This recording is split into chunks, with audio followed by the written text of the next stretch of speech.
So welcome back to our series on cognitive distortions, where we talk about various different distortions and how we can challenge them. If you are new here or just need a quick refresher, a cognitive distortion is a pattern of thinking that is skewed, unrealistic, unhelpful, or irrational that tends to then lead to negative thoughts and or negative emotions. So the type of thinking that we're going to be talking about today is called mental filtering. So we'll talk about what it is, we'll give some examples of them, give some tips on how to challenge them, and then try to take all that we've learned and apply it to reframing some thoughts ourselves. So without further ado, let's get into it. So what is mental filtering?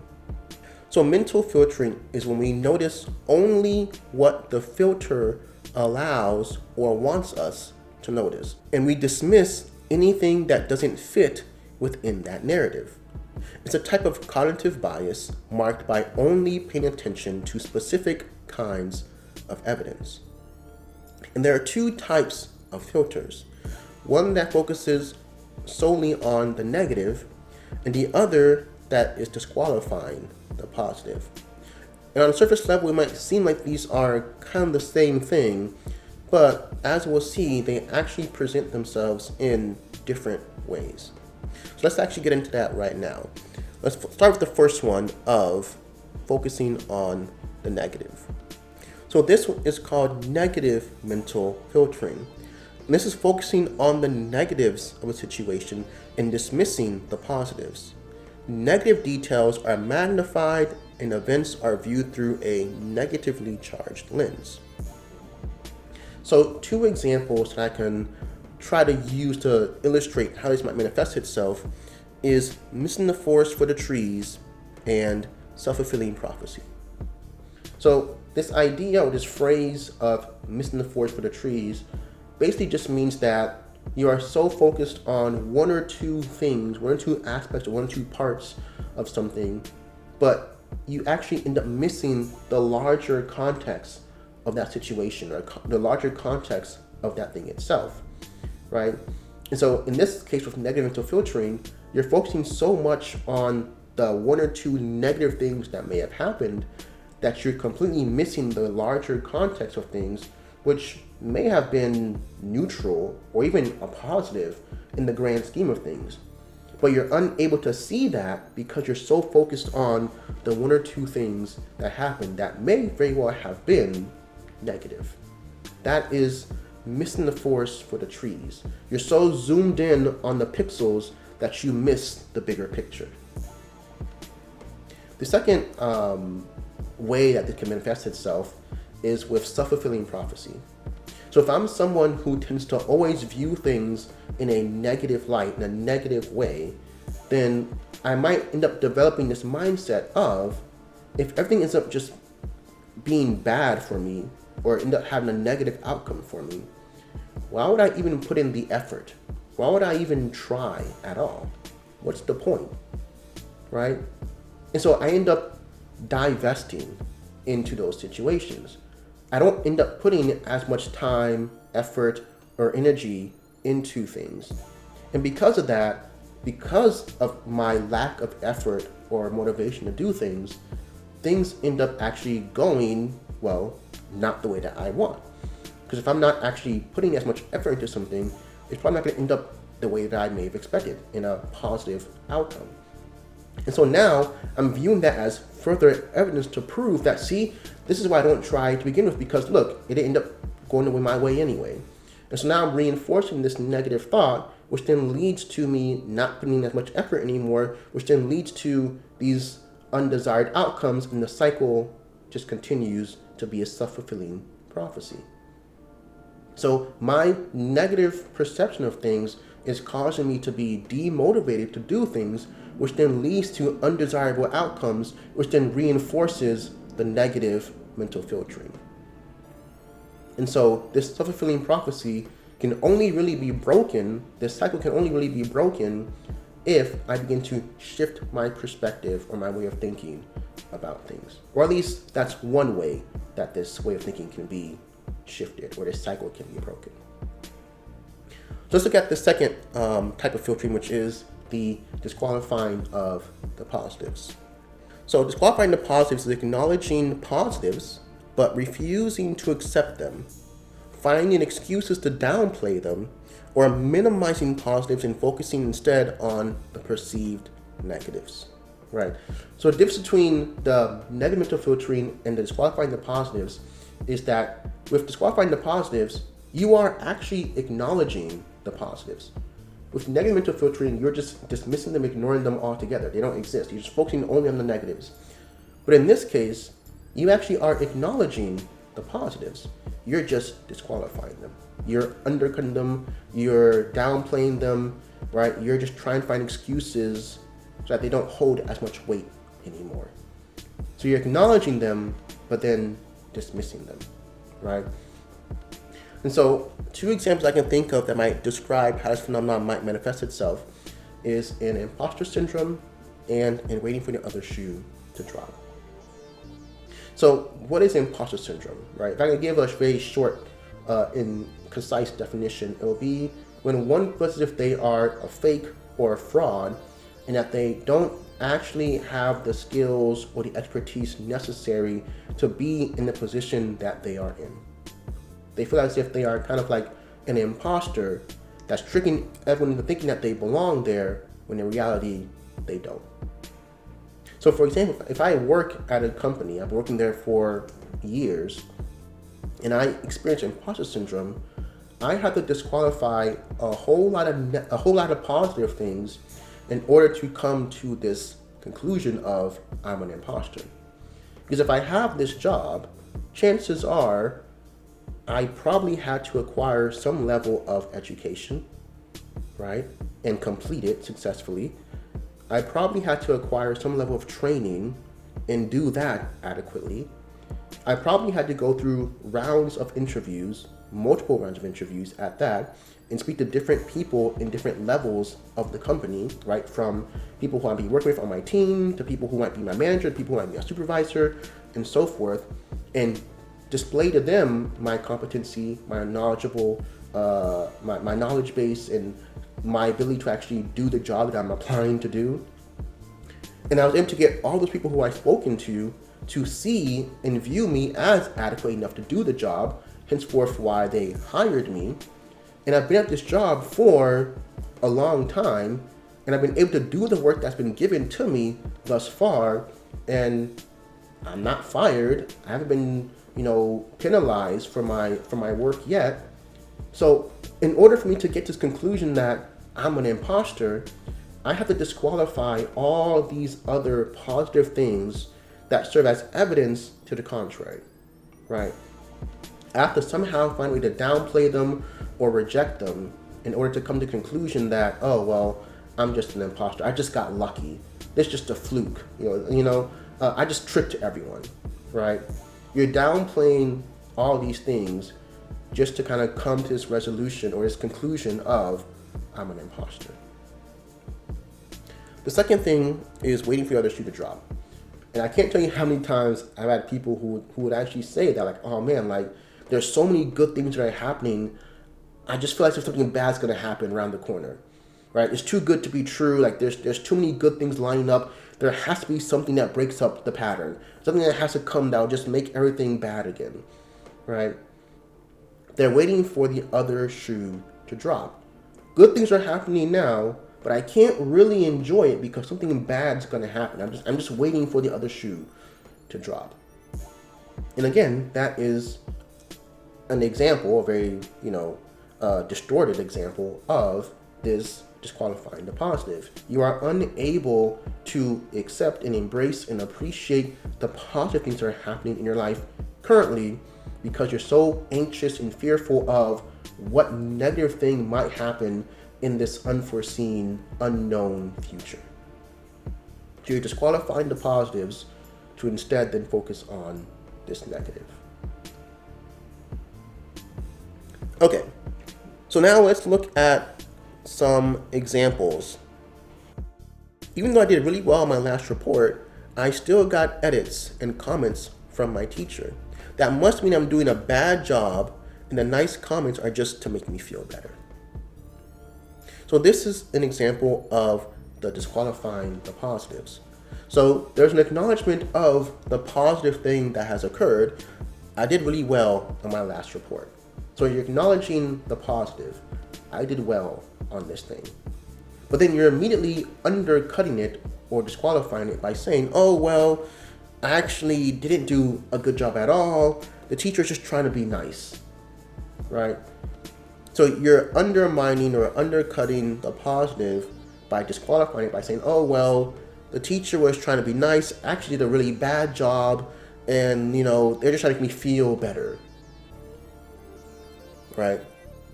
So this is an example of that disqualifying the positives. Next example, I received my employee performance review, but I can't stop thinking about the one negative critique my manager made to me. So this here is an example of the negative mental filtering, right? We're ignoring everything else that may have been said in that review, and we're choosing to hone in solely on that one negative thing that was said. And that's the one thing that we just can't stop thinking about, that we can't stop focusing on.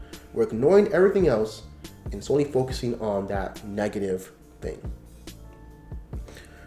Next one, I got surprisingly good marks on the exam, but I'm pretty sure I just got lucky. I probably got all the easy questions, or maybe they graded it on a curve. So this is another example of that disqualifying the positives, right? So again, we're acknowledging what the positive thing is by saying, I did good on that exam, but then immediately downplaying it and disqualifying it by saying, oh, well, I just got lucky. I probably just got all the easy questions. They're probably just grading it on a curve, and that's how I was able to get a good grade on it. So we're immediately trying to find ways to disqualify the positive. And now that I'm thinking about it, another way this might manifest itself is a lot of people don't like receiving compliments, right? And they tend to dismiss them, downplay them, undermine them or whatever. And the thought just occurred to me that, what if the reason why people just don't feel comfortable accepting compliments is because they are disqualifying the positive, right? They are unable to accept this positive thing about themselves, and so instead they downplay, make excuses, and try to disqualify it. And on the other end of the spectrum, with receiving criticism, what if the reason why people are so quick to kind of accept and internalize criticism is because of that negative mental filtering, right? So just kind of think about how you might respond to criticism or how you might respond to compliments, right? And what is your first reaction? What is your gut reaction, right? Is it to accept the negative criticism and reject the positive compliment? Well, maybe you might be falling into the trap of mental filtering. And I do want to, since we're talking about compliments, I do want just another thing when it comes to people rejecting compliments. I think another factor that might be at play is that people feel as if they accept a compliment, that they might come off or appear as arrogant, right? And so in order to appear more humble, they then downplay it, or they then kind of try to make light of it, right? But the reality is, accepting a compliment is not arrogant, right? Arrogance is thinking that you are superior to others, or thinking that others are inferior to you. That's what arrogance is, right? And humility is not thinking of yourself less, right? Self-deprecation is not humility, okay? True humility is acknowledging that everyone is equally valued, but we are also different, right? You might be good at something that I'm not good at. You may have a skill that I don't have, but guess what? We're still equally valued as people. We're just differently skilled, and that's perfectly fine. So being able to accept a compliment is not saying that I'm better than you or that you're worse off than me. It's simply just acknowledging that, hey, you have a skill that I don't have, and I really like the fact that you have this skill and that you're really good at this thing. So being able to graciously accept a compliment does not make you arrogant, and trying to downplay a compliment does not make you humble, right? Being able to graciously accept a compliment is, while still being able to view one another as equals, is what humility, true humility, is. So, hopefully for those who find it a struggle to accept compliments because they don't want to appear arrogant, it's not arrogance. And for people who try to appear humble, self-deprecation is not what humility is. So hopefully, again, we kind of set ourselves free from this trap of this type of thinking. But anyway, now let's look at some ways that we can challenge this way of thinking. Okay, so don't dwell on a single negative, right? This kind of goes back to the idea of missing the forest for the trees. Don't focus on just the one or two single events that may have occurred. Try to zoom out and look at the bigger context, the bigger picture. Focus on all the positives that occurred in the situation. Sometimes we get so caught up in the negatives that we kind of completely neglect the positives. So try to focus and find all the positives as well.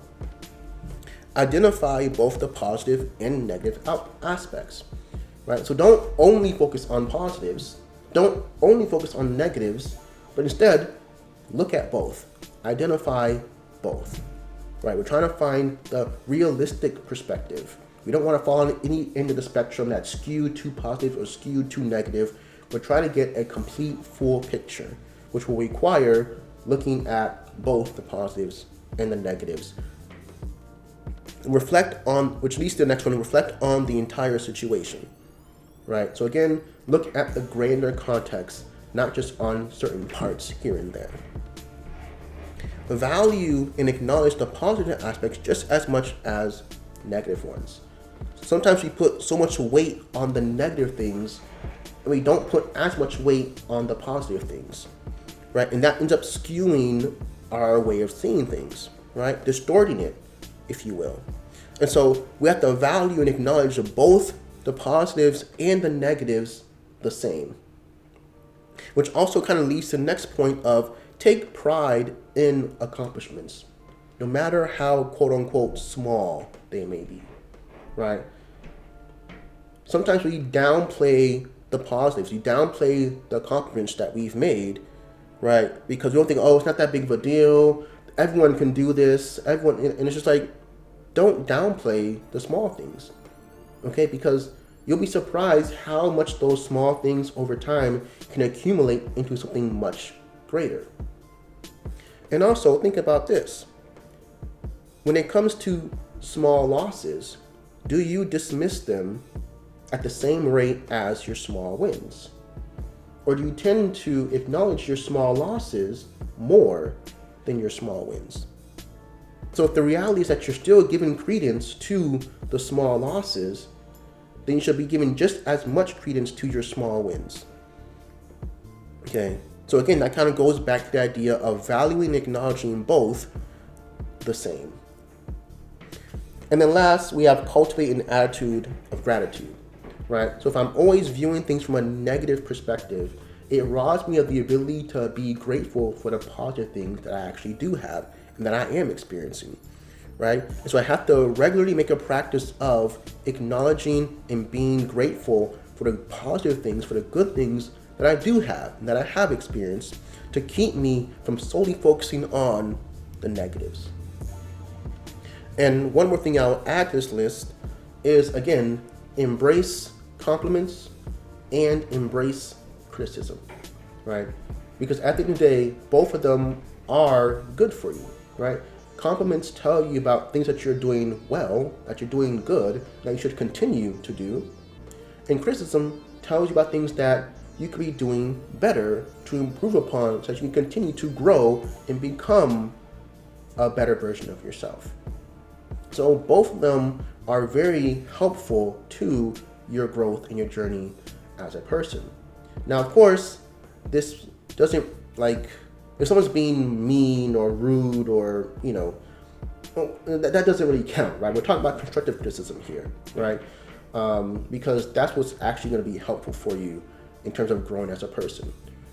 Okay, if someone's trying to be rude or disparaging, just kind of put you down, you can feel free to just ignore those comments, or you can try to find the positives out of it still, if you can. But sometimes if someone is just being disparaging or disrespectful, it's better to just ignore them altogether. But if someone actually is giving you constructive criticism that actually is genuine and helpful for you, right? Embrace it, accept it, and apply it in a way that will actually help you grow and become a better person. Same with compliments, right? Accept it and embrace it as a way for, okay, I'm doing well in this area, so let me continue to do this thing and continue to do it well, okay? So embrace compliments and embrace criticism. All right, so how do we begin to challenge some of these thoughts? What are some questions that we can ask ourselves? Can I identify and write out both the positive and negative aspects? Am I only noticing the bad stuff? Am I filtering out or disqualifying the positives? What may be the positives that I may be ignoring or disqualifying? Am I focusing on one aspect of things while ignoring the bigger picture? And how am I interpreting things? And what would be more realistic? So here's just some questions that you can kind of ask to start this process of overcoming this type of cognitive distortion. Okay, so now that we've kind of learned about what this distortion is and how we can challenge it, let's try to all put it together and reframe it with an example thought. All right? So this one is going back to the one that we looked at before. I got surprisingly good marks on that exam, but I'm pretty sure I just got lucky. I probably got all the easy questions, or maybe they just graded it on a curve. So we identified this as being disqualifying the positives, right? And that the way that they can challenge this is by not just acknowledging the positive, but also embracing it, right? And so how can we then acknowledge and embrace the positive? Well, here's the reframed thought. I received a good mark on my exam. I'm grateful to receive this result, and I'm proud of what I accomplished, right?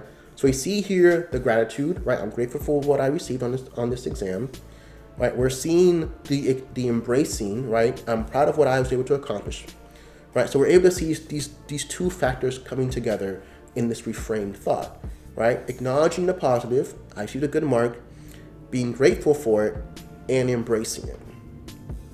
All right? So let's look at another example. So this is an example that I've looked at before where it said, I received my employee performance review, but I can't stop thinking about the one negative critique my manager made to me. So then we identified this as being the negative mental filtering because there's a sole focus on the one negative critique that was given as opposed to looking at the grander review as a whole. So how can we challenge this thought?